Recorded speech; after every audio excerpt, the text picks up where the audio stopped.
Nós vamos começar mais uma live, Amigas do Parto. Meu nome é Caroline, eu sou colaboradora Amigas do Parto e Instituto Aela. A gente vai dar continuidade na série que a gente está fazendo aqui sobre relatos de parto, que é inspirado no livro da Adriana Tenese Nogueira, Mulheres e Homens Contam um Parto. O link tá na bio, disponível na bio, tá? Vocês vão lá rapidinho, entra, vocês vão ver livros e é super fácil de ver. Olá, Jéssica, bom dia! Bom dia, Carol. Tudo bem? Tudo bem. E você? Tô ótima. Ai, que bom, que bom. Um prazer estar aqui com vocês novamente. Obrigada. Igualmente, obrigada. Jéssica, eu tava falando que hoje a gente continua a série, né, de lives sobre relato de parto. E hoje a gente vai ter um bem diferente, eu acho que é o mais diferente de todos, que é da perspectiva de quem nasce, né? Da perspectiva do bebê. Por isso que a gente se inspirou nessa coisa da hora de ouro, né? Nessa primeira hora do bebê. O relato de parto é da Beatriz. Ela é filha da Adriana Tenese Nogueira, fundadora Amigas do Parto, e quem escreveu o livro que a gente está falando aqui. Então, é bem legal, porque tem toda uma vivência diferente, né? E a gente vai chegar lá no porquê, como que essa lembrança tá com ela, né, Jéssica? Mas o que eu queria te perguntar primeiro é o que é a hora de ouro? O que significa isso? Então, falar da hora de ouro é falar dessa primeira hora de vida do bebê. E do impacto que essa primeira hora, ou hora mágica, hora dourada, né? Tem vários nomes para isso. Mas essa primeira hora após o nascimento do bebê. E tudo o que envolve esse tempo, espaço, e como isso vai orientar a vida desse bebê, dessa pessoa que está chegando no mundo. Qual é essa primeira impressão que essa hora vai trazer, né? Então, hoje a gente tem recomendações da Organização Mundial da Saúde com relação a como proceder nessa primeira hora, porque quando a gente passou a viver a hospitalização do nascimento, o que a gente observou foi, o bebê nasce, a gente tira rapidinho esse bebê, né, dessa mãe, a gente vai higienizar, vai examinar, vai pesar, vai medir e depois vai devolver para a mãe. Por um tempo até ia para o berçário e chegava para essa mãe horas e horas depois. Exato. E as evidências têm trazido para nós essa clareza de que o quanto esse contato pele a pele com mãe e bebê, assim que acontece o nascimento, estimula várias questões.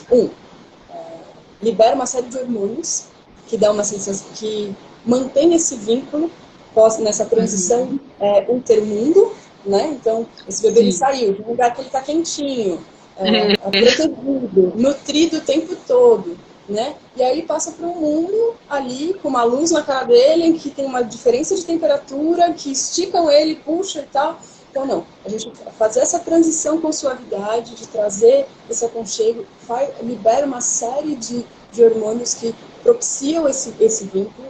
Isso facilita a amamentação, mantém o calor do bebê, né? A não higienização desse bebê possibilita, né, o que a gente chama de uma colonização do bebê pela microbiota da mãe, quando a gente está falando de um parto, né, vaginal, que vai ajudar o sistema imunológico desse bebê, né? Então, o não rompimento do cordão imediato também possibilita que o sangue que está nesse cordão faça toda essa transição para esse bebê, né, para ele se nutrir do que está ali naquele cordão ainda. Né? Assim como ali, quando ele está na barriga, a respiração dele é via cordão, né? Então todo esse processo de oxigenação é via cordão. E ele vai precisar começar a entender que o pulmão dele tem que funcionar e respirar. Se eu deixo esse cordão terminar de pulsar, né, esse bebê ele pode fazer essa transição com mais suavidade, né, da respiração. Então, tem tudo, embora ele nasça, ele já vai dar, né, a primeira respirada, né, é a primeira respiração que marca essa chegada no mundo. Então, é bem importante a gente olhar para isso. E aí, eu gosto muito quando a gente pensa então, nesse campo das evidências, eu gosto muito de pensar numa imagem, né, que vamos pensar a gente acordando, né? Então a gente está dormindo, quentinha na sua cama, aconchegada, confortável, e aí vamos imaginar 2 cenários. Num primeiro cenário, alguém te acorda abruptamente. Arranca do cobertor, diz, é hora de nascer, né? Dá um grito com você, abre a janela, faz o vento entrar, e fala, o dia começou, vambora, né? Imagina como é que o seu dia vai se dar a partir dessa primeira impressão. E depois vamos imaginar um segundo cenário, em que você está lá, quentinha, dormindo, aconchegado, e alguém te toca com suavidade, te chama, olha, é hora de acordar, é hora de vir para cá. Né? Aí você sente o cheiro do café sendo pronto, né? Você vai abrir, a luz vai chegando aos poucos, os seus olhos, os seus sentidos vão se acostumando e chegando para esse mundo, né? No caso aqui estamos falando do mundo do sonho para o mundo da realidade, e aí a gente está falando do mundo uterino para o mundo, para esse mundo aqui de fora. Então, assim, como é que a gente vai viver esse dia? Qual é essa primeira impressão que esse dia nos traz? Né? Então, falar da hora de ouro é falar dessa primeira impressão. Essa primeira impressão de como é que a gente chega no mundo. E quer dizer que isso define um processo? Não, eu posso ter um dia bem desafiador acordando suavemente. E posso ter um dia maravilhoso acordando de uma maneira abrupta. Mas como é que a minha disposição para com esse dia que começa se estabelece? É diferente. Com que recursos eu chego para esse momento, para essa vivência? Então, é um pouco disso quando a gente está falando dessa hora, que parece às vezes só perfumaria, né? Não, mas não, isso é essa impressão, esse imprint de vida que começa e tudo que decorre disso. Tanto que a mortalidade infantil cai muito com esse vínculo, ele é estimulado. Né? A amamentação, o vínculo dessa mãe, porque às vezes a gente vive muito essa questão de um estranhamento com o seu bebê, às vezes da mãe. Nossa, essa criança mesmo. Sim. Né? A gente até falou disso num dos relatos, o quanto essa proximidade é importante, independente da via de parto, né? Seja cesariana, seja um parto vaginal. Independente dessa via, é importante que esse vínculo se estabeleça.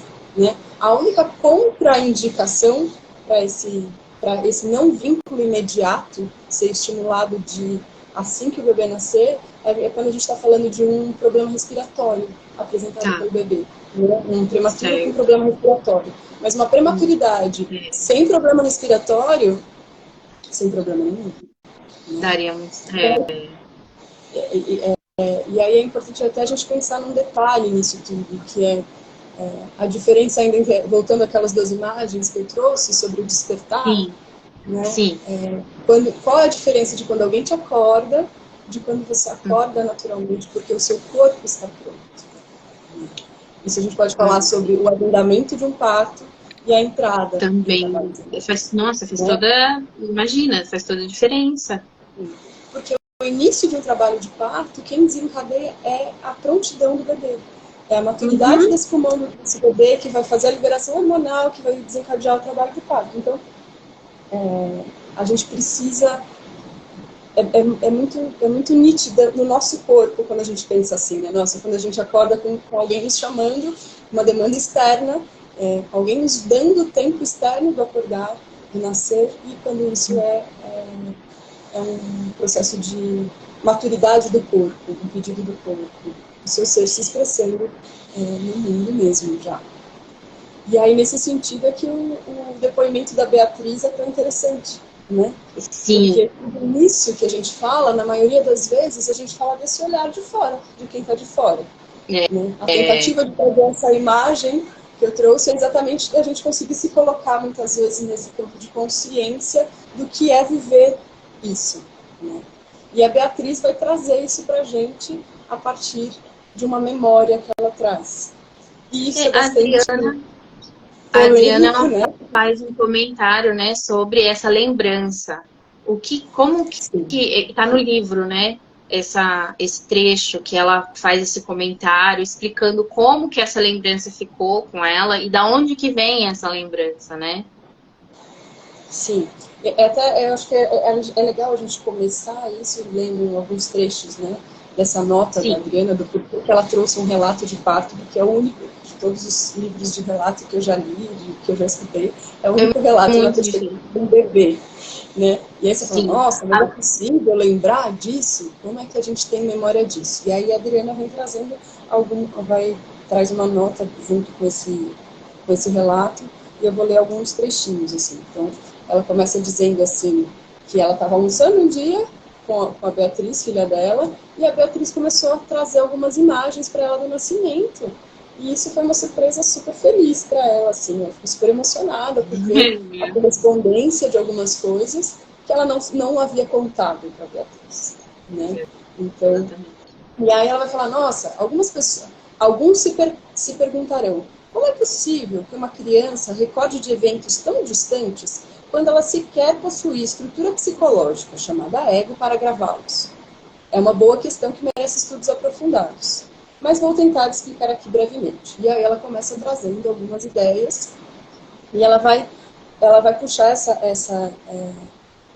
ela vai falar assim, animais têm consciência de seu ambiente e do que sentem. Eles não sabem que sabem no sentido que nós podemos, porque esse saber é um desenvolvimento psíquico que eles não alcançaram. Da mesma forma, o bebê possui um aparato psíquico que lhe dá perfeita percepção do que está acontecendo ao seu redor. Tanto é que reage inteligentemente aos estímulos que recebe. Seu ser sabe. Ele, enquanto ego, não sabe. E aí ela vai trazendo que a gente tem uma separação rígida entre consciente e inconsciente na nossa forma de pensar. Mas que a Beatriz, né, sempre foi estimulada, uma vez que ela é uma psicoterapeuta, né, a entender que esses dois universos de consciente e inconsciente, essa convivência entre eles é possível e é saudável, né? Então, a partir disso, quando a Beatriz começa, então, durante a formação dela, a ter acesso a esses conteúdos do inconsciente, ela pode, quando ganha linguagem, dar palavras para isso. Aí ela vai dizer assim, ó, resultado dessa nova consciência, que eu chamaria do século XXI, é que aquela percepção originária que, nas condições comuns, teria caído no esquecimento, nas profundezas do inconsciente, permaneceu acessível, justamente porque a porta que leva a este mundo nunca foi fechada por completo. Por isso, Beatriz, aspas, lembra. Na verdade, é o seu ser que lembra, e ela, enquanto ego consciente, dá voz às sensações que teve durante o nascimento. Palavras é o que não faltam a Beatriz. Nada mais fácil para ela que dar alegremente nomes ao que ficaria não só no inominável, como no incognoscível, no nível corriqueiro da consciência. Então, esse depoimento da Beatriz, no fundo, ela dá palavras às sensações que ela ainda traz dentro dela. Sim. E é muito interessante a gente pensar nisso, porque quando a gente vai lendo o depoimento da Beatriz, que está, né, no livro da Adriana, ela tem algumas palavras que vão marcando. Então, ela começa falando que ela sentia, ecoando pelo corpo, uma excitação, um expandir, um zumbido, uma sensação de uma luz, de uma travessia com facilidade. Eu acho isso tão bonito, né? Essa sensação de que nascer pode ser fácil e gostoso. E de que eu estou pronta, meu corpo diz que eu estou pronta. O parto da Adriana foi um parto domiciliar, né? Ela chama de domiciliar, consciente e espontâneo. Né? É mesmo, um parto que foi, passou por uma gestação de preparação, um momento de preparação para se nascer, e optou, começou naturalmente e se decorreu naturalmente. Então, houve aí esse start da Beatriz para o início dessa conversa, né? desse nascido. E aí ela diz mais para frente uma outra coisa que me chama muita atenção, que é, alguém estava me esperando do outro lado. Eu realmente, ela faz a pergunta, vou realmente viver nesse mundo? Era aquela sensação, será que eu vou? Alguém estava me esperando do outro lado. Eu acho isso tão bonito. A certeza eu percebo que tem um momento que as mães precisam chamar os bebês. Eles precisam entender que eles estão sendo convidados a nascer. sabe? Uhum. É aquela hora que... Sim. É bem... E isso normalmente coincide ali com aquela transição, ou um pouco antes dela, sabe? E aí, eu sinto que a mãe, é aquela hora que a mãe tem que dizer: vem, meu filho, eu tô te esperando, sabe? Assim, e se fosse um chamado, isso nos fatos que eu acompanhei, eu percebo que isso é bem... Às vezes sai pela voz, ou às vezes isso tá ali no olhar daquela mulher dizendo: agora é a hora, venha, né? Esse convite para essa chegada. E é bonito quando ela traz que ela sentiu esse convite, né? Fica marcado nela, a impressão que dá é que fica marcado de todas as sensações, da própria gestação, do trabalho de parto e do próprio nascimento, da passagem do útero para o mundo. Tudo isso realmente ficou registrado em sensações, em sentimentos, em percepções. E isso que é aquilo que você também já trouxe pra gente, que é do imprint, do registro daquele momento que fica no corpo, que fica com a gente e que é muito importante, porque vai permanecer com a gente por muito tempo, né? E foi o que você falou, não é não é determinante, mas importa muito, porque é o primeiro momento que a gente está aqui, né, no mundo, vivendo, né, para a vida. Então, faz uma grande diferença e não dá pra gente desprezar isso ou achar que é só um detalhe. É uma vivência, é a vivência do bebê e ela é muito importante, né?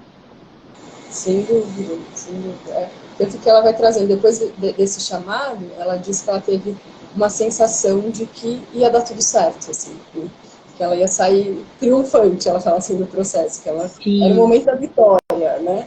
Então, essa confiança de nascer. Confiança na vida. Eu preciso confiar na vida para querer nascer, né? Então, é muito importante saber que tem alguém do outro lado que me espera. Esperando, né? Exato. E é disso que a gente fala quando a gente está falando de educação perinatal, quando a gente fala dessa preparação para o bebê, que esperar. Essa confiança, ela não está num enxoval preparado, entende? Num enxoval no sentido de... Sim. Esse enxoval físico, mas nesse enxoval emocional, mas nessa preparação emocional para essa chegada desse bebê, que dá para ele confiança suficiente para dizer: eu posso ir, tá tudo bem, vai dar certo, né? Então, vai dar certo. E aí ela diz que de uma impressão de ser recebida sorrindo, de sentir um aconchego, de se sentir em casa, de se sentir segura. A impressão que dá é que tinha muito respeito ali pelo ritmo do bebê, né? Então tinha toda uma preocupação e uma atenção voltada a esse ritmo, aquele ser pequeno que está recebendo o mundo agora. Então, igual você falou, da luz, os sorrisos, então estava tudo muito no nível ali de sensibilidade, porque o bebê tem muita sensibilidade, assim, ele sente com mais a flor da pele, assim, parece, né? Ele é bem sensível, eles pegam tudo. Então, eu acho que teve uma preocupação ali. E aí a gente fala sobre esses primeiros cuidados do bebê, dessa preocupação em estar ali junto com o bebê mesmo, né? E trazer ele para o mundo com esse respeito no ritmo, e que seja com a luz, com o barulho.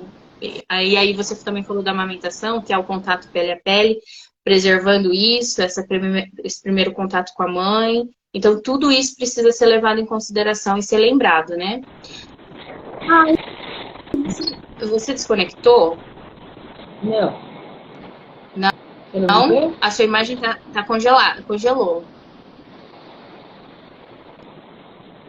Agora voltou. Pera, agora voltou. Tá. Peraí, congelou de novo.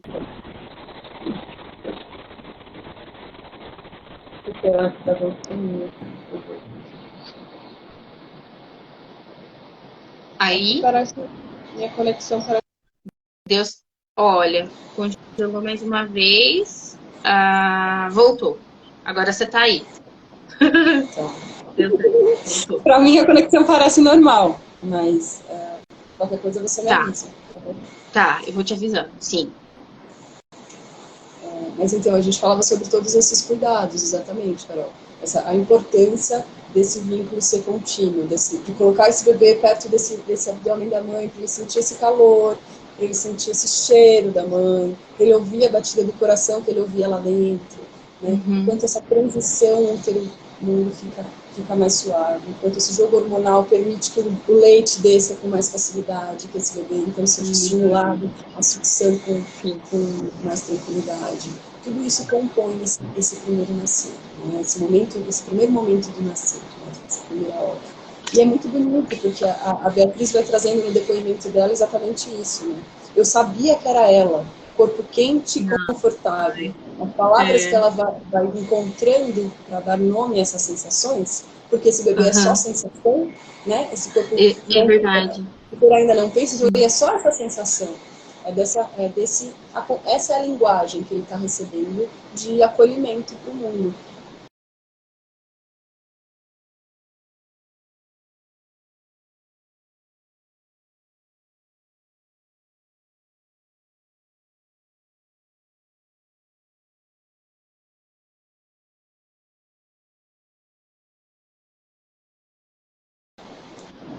Agora voltou. Eu estava escrevendo. Eu não sei onde minha fala parou. Sim. Estamos com um problema técnico aqui, né? Hoje.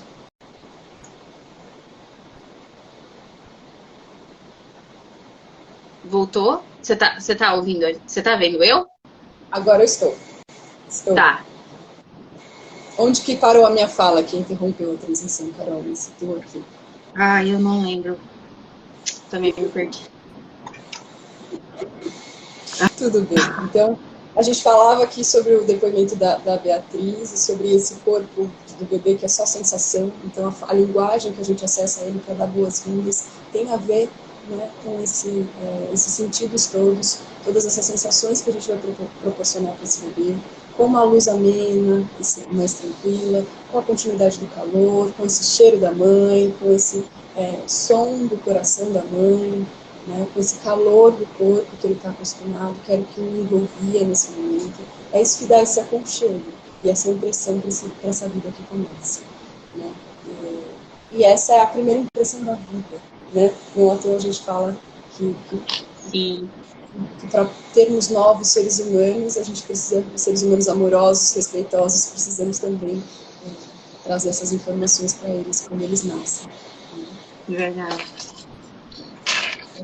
Aí ela tem Posso só terminar? Que eu gosto muito dessa frase, que ela vai dizer assim, a Beatriz termina o depoimento dela dizendo assim: estava protegida e salva, senti-me independente, minha vida podia ter início e eu sabia que ia ser maravilhosa. Né? Então, como é que a gente começa já com essa sensação de que tudo começa bem e vai dar certo? Porque eu acho que ela consegue, ela tem vida. Eu acho que ela sente isso, né? Que ela tem vida própria. Porque ela fala da independência. O bebê é independente? Como assim? Não é? Mas eu acho que é aquela coisa de ela sentir a própria vida dela. Que ela que ela tá realmente na vida e que ela tem a própria vida. Eu acho que isso é muito bonito, essa frase final, né, dela. É bonita demais, assim, e resume bem tudo que ela sentiu, né? Ela estava protegida e salva e ela podia viver a vida que estava tudo bem. Eu acho que essa é a grande mensagem, na verdade, que o parto, né? O trabalho de parto e nascimento natural traz, eu acho, para as pessoas, e que traz essa firmeza de saber que a vida vale a pena mesmo, né? E que a vida, ela é potente e que a vida vale a pena. Eu acho que essa mensagem que fica grudada na gente, no ser humano, eu acho que tem uma validade muito importante. E todo o processo também, eu acho que assim, o processo em si, normalmente, quando é um parto que é em casa, natural, normalmente a gente já tem uma certa preocupação com a vivência do bebê, né? Não que vai ser sempre assim, né? Porque tem muitas variantes, muitas realidades, né, Jéssica? Então nem sempre acontece do jeito que a gente espera, mas todo esse respeito para o bebê, ele tem um significado importante e não é para a gente deixar de lado, né? Sim. É interessante pensar que o depoimento da Beatriz, ele é feito, a gente está falando de um parto domiciliar, né, como você bem disse. No parto domiciliar a gente tem essa preocupação, essa possibilidade. O maior impeditivo hoje da vivência dessa hora de ouro, infelizmente, são os protocolos hospitalares. Porque mesmo nos partos assim, que você consegue um parto natural, hospitalar, muitas vezes o procedimento médico, a pressa do pediatra em levar esse bebê para fazer a medição, o peso e tal, quando o bebê já está apresentando todos os sinais de vitalidade, ok, faz com que essa mãe se afaste, né, seja afastada do bebê. Né? Por exemplo, nos hospitais, quando você tem história de mães que precisam, às vezes, de uma analgesia durante um parto normal, ou ainda uma cesariana que você passa por uma anestesia, esse afastamento chega a ser de 2 a 4 horas do bebê. Então, eu falo que são 10 minutos de ouro, porque o resto não tem mais. Porque a mãe vê, dá um cheirinho no bebê, fica, às vezes, se a obstetra, né, se no caso de um parto natural, espera por pulsar do cordão, ainda dá um tempinho ali com esse bebê, mas assim que se separou da placenta, esse bebê vai para os cuidados do pediatra. E aí, esse pediatra muitas vezes está na pressa, porque ele está no plantão ali, já vai ter um outro parto, ou tem que atender o consultório e aquela história. E aí, essa hora não é respeitada. Então, infelizmente, o grande impeditivo hoje dessa vivência são os próprios protocolos hospitalares. Assim. E é muito difícil ter essa espera no hospital, né? Por isso que você está falando da questão do trabalho, o parto em casa. Porque no hospital realmente é difícil ter essa preservação pelo sistema que tem já implantado há muito tempo. Pelo profissional, a formação do profissional, às vezes foi o que você falou, não se sabe quem vai ser o profissional, às vezes é o plantonista, né? Nem sempre você escolhe a pessoa que vai estar lá. E às vezes mesmo escolhendo, principalmente se é cesárea, né? É muito difícil eles esperarem o tempo do bebê ficar lá. Então, realmente, são pouquíssimos minutos que o bebê fica ali com a mãe e depois já passa para seguir às vezes nem tem berçário, né? Às vezes nem tem berçário porque muitos hospitais estão tirando os berçários. Mas quando a gente fala de uma analgesia, você tem um processo de observação de uma analgesia ou de uma anestesia. Você tem um processo de observação pós-cirúrgico, né? Para os seus efeitos. E em vez desse bebê ficar com essa mãe lá, essa mãe normalmente fica sozinha, porque nem a doula pode ficar, e o bebê sobe. Em alguns hospitais ele sobe e fica com o acompanhante, em alguns eles ainda esperam berçário, né? Então, assim, é uma realidade que infelizmente, embora a gente esteja falando de orientações da Organização Mundial da Saúde, da Associação de Pediatria, né? Falar da hora de ouro a gente tem estudo, a gente tem evidência da importância desse momento, mas ainda assim não tem sido respeitado em todas as ocasiões. Né? E é por isso que é importante a gente falar sobre isso, as mães terem isso claro. Às vezes a gente consegue uma margem maior via o plano de parto, como uma linguagem acessível, para conversar com a equipe médica, ainda que plantonista, que vai te atender, né? Porque embora um plano de parto ele não tenha validade jurídica, né? Ele é pautado nessas orientações, né? Da Organização Mundial da Saúde, no Código de Ética dos Médicos, então você tem uma linguagem para acessar e solicitar, fazer algumas solicitações com relação a esse momento. Né? Mas isso depende muito dessa disposição desse profissional que está ali na ponta do processo também. Né? Às vezes, alguns profissionais esbarram no próprio protocolo do hospital. Porque algumas profissionais que eu conheço super dispostas, às vezes até perdem o cadastro do hospital porque não respeitam o protocolo, sabe?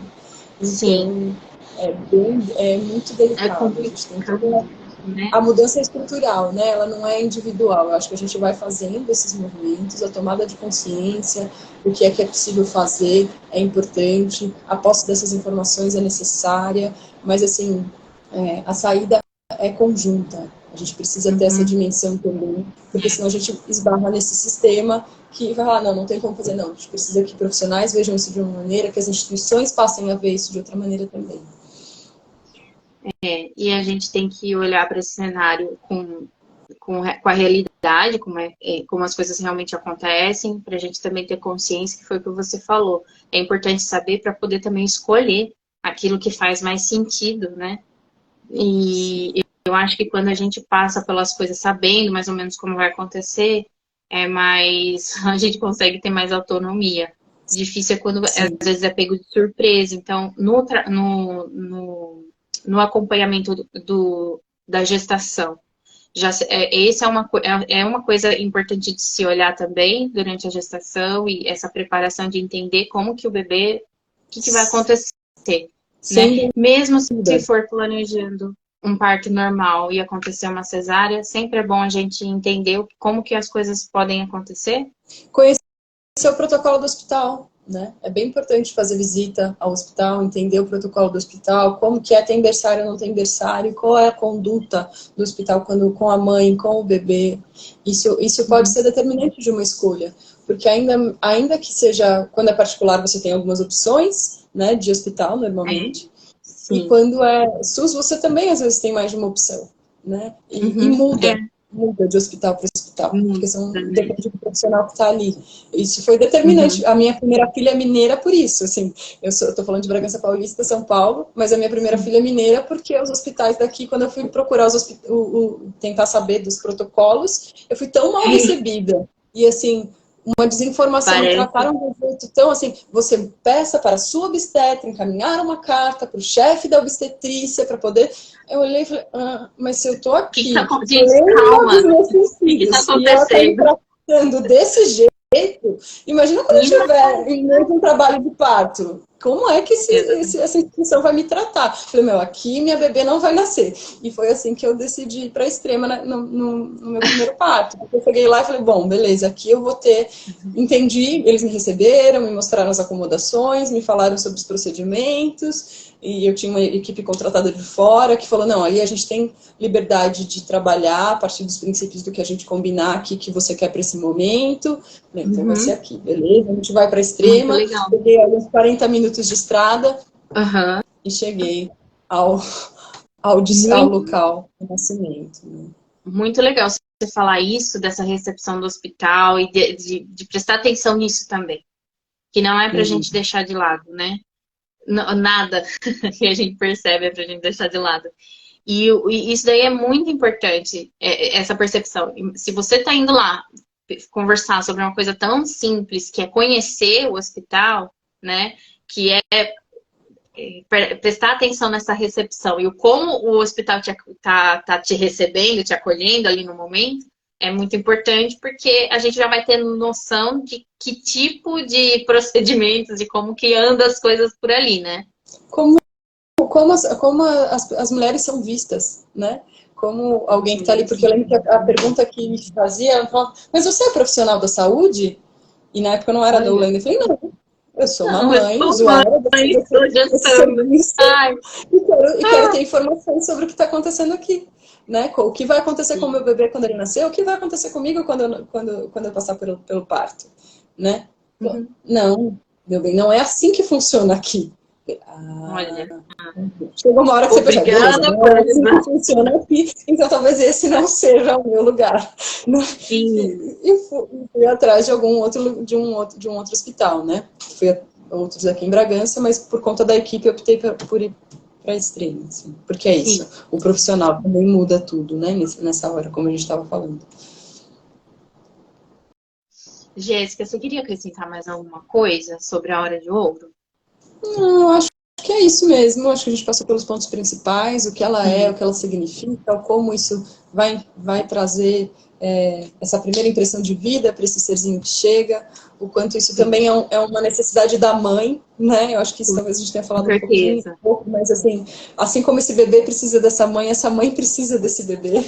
Com certeza, meu Deus. Esse aconchego, esse cheiro, peraí, ele estava aqui comigo até agora, como assim você tira ele daqui, né? Então, assim, isso é um vínculo necessário para os dois, né? Para a dupla, né? Então, é bem importante a gente olhar com a seriedade que esse tema pede, né? Sim. Jéssica, então, muito obrigada mais uma vez você aqui com a gente. E a gente continua com a série de lives, né? Semana que vem tem mais. E aí, por enquanto é isso, né, Jéssica?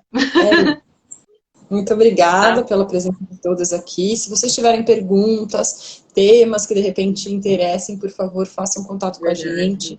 A gente tem, o livro da Adriana tem muitos relatos, muitas coisas interessantes, que podem dialogar com várias questões que porventura passem aí nos corações e mentes de vocês. Tá bom? É verdade. Um abraço. Pessoal, muito obrigada. Muito obrigada, Jéssica. Até.